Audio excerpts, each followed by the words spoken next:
We've got some breaking news. U.S. Senate blocking Judy Shelton's nomination, it looks like, to the Fed. Brian Cheung is here to break all this down. Brian.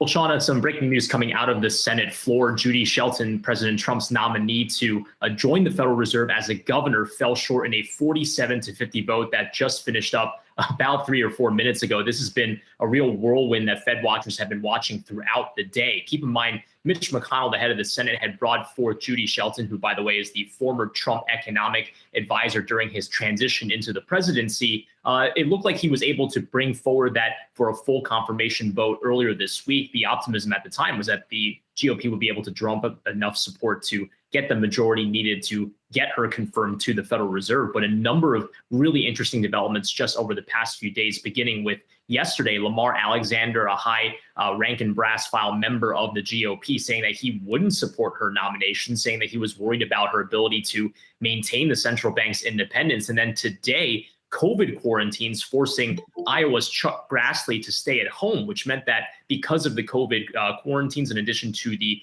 3 total GOP members, which included Mitt Romney of Utah and Susan Collins of Maine, opposing this nomination, it effectively sank her ability to get the majority needed. Now, what was interesting, though, was that it wasn't a slam dunk for the Democrats to end this nomination. They had to call in Kamala Harris, the vice president-elect, but also the senator from California, to come back to the U.S. Senate to vote no. So there was a lot of moving parts, but ultimately it was a 47-50 vote to sink that nomination. That means that Judy Shelton, who was well known to be a gold bug, although she reversed that stance during her nomination process, ultimately will not be ending up at the Federal Reserve. What does remain to be seen is Christopher Waller, the St. Louis Fed economist who was nominated alongside her. His vote was not today, but it's likely that he'll face fewer obstacles to confirmation because he did get bipartisan support out of the banking committee. So something worth watching in the future.